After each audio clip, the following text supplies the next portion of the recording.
Hey guys, it's Will, your favorite rural campaign and elections expert, and I hope you're having a great day. We've got three giant pieces of political news today that I wanted to come on and talk with you about. First, let's talk polling, because I know you guys come here for the polls, but you stay for the stimulating conversation. The New York Times poll came out last night. If you guys remember, over a month ago when that poll came out, I told you I felt like it was an outlier. Why did I feel that way? Because it showed Trump in the lead by 1%. Remember, the New York Times poll is one of four perfectly rated 3.0 polls on the 538 list. So I was a little bit concerned about the fact that that poll showed Trump with a 1-point lead when all of the other top rated polls showed Harris with anywhere from a 2% to a 6% lead. Well, today the New York Times has corrected that outlier. The poll was released last night. There's been a 4-point movement in the direction of Harris, and she now has a 3% lead in the New York Times poll. And that's more in line with what we would expect given all of the other polls that are out there that are highly rated, showing her with somewhere between a 3 and 5% lead. What does that mean overall? You guys know what I always tell you. Overall, as Democrats, we're looking for a 2.5% lead in the national polling. We think as pollsters that that's enough to get her over the top in the Electoral College. Right now, she's got about a 3.0 lead in both the 538 average, aggregate of all polls, and in the Silver Bulletin. So that's good news for Harrison Walls. Now stick around to the end because I've got some great news about Pennsylvania. But the second thing I wanted to talk to you about is the fact that Harrison Walls have raised $1 billion. You heard that right. In just 2.5 months since she announced that she was running for president, the Harris Walls campaign has raised $1 billion to fund their campaign. Now this is significant for a lot of reasons. First, I just mentioned they did that in just 2.5 months, compared to Donald J. Trump, who's been running for president for 4 years now. And they've outraised Donald J. Trump by almost $300 million. Now, it's important for a lot of reasons. There are the obvious reasons, right? It's like, Will, paying for commercials, identifying voters, get out the vote, all the other things that go along with running a campaign. But the other reason it's important is because fundraising is a mini poll in itself. And especially toward the end of the campaign, the big money tends to go toward the candidate who's in the lead and who's most likely to win. And that's what we're seeing happening right now. As we get closer to the election, the fundraising lead that Harris has over Trump continues to accelerate, and that divide is getting wider and wider and wider. Now, what's the last thing I wanted to talk to you about? I'm glad you waited to the end. Take a look at this chart behind me. You've probably been listening to the media lately talk about the Democrats are worried because the mail-in ballot requests and the mail-in ballot returns are starting to break even.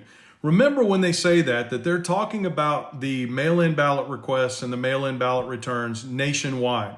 That includes all of those red states out here like Missouri and Oklahoma and Idaho, Wyoming, etc. So yes, on a national level, the mail-in ballot requests and the mail-in ballot returns are starting to get closer together. What the media is not telling you, because they want this election close in the narrative so that you'll continue to watch their programs, is that in the key battleground states, it's not even close. Take a look at this.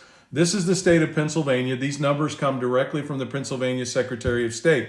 If you break it down by Democrat, Republican, and minor parties, look over here. Democrats have requested 900 and almost 34,000 mail-in ballots.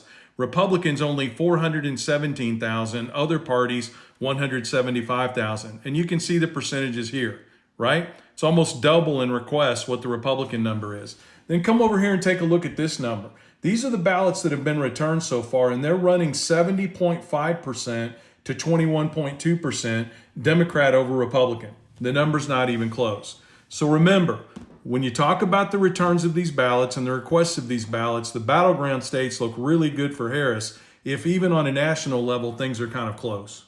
And if you guys don't mind me tooting my own horn, that's why it's so important that you come here, that you join my lives, and that you listen to these videos. Because we go a step deeper than what the news media reports. If you just listen to MSNBC or Fox News or a lot of these other talking heads, you'd think right now that the Democrats were in panic mode over the mail-in ballot process. We're not. It looks really good in the swing states because Wisconsin and Michigan look really similar to the numbers you just saw in Pennsylvania. Now, even though I just dumped 3 really positive pieces of news in your lap as a Democrat, I want you to remember the important factors. 1, it's getting really close to registration deadlines in almost every state. As a matter of fact, in most states, it's already passed.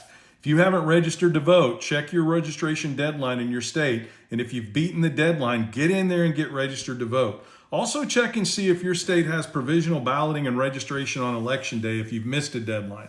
Some states, not many, have that process, and it may not be too late.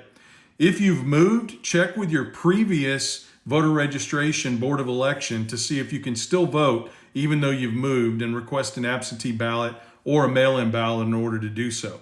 Keep doing the hard work. Guys, remember, TikTok is fun, social media is fun, but you're going to change very few minds between now and election day from the perspective of moving a MAGA supporter to a Harris supporter. You need to be talking to people who are undecided. You need to be talking to the women in your family that maybe have voted Republican in the past and tell them that they're voting for your reproductive rights if you're a woman. They're voting for your ability to be able to afford groceries and housing if you're a younger person. Just remember to keep the focus on the things that have an impact in the long run. But most importantly of all, guys, have a great day.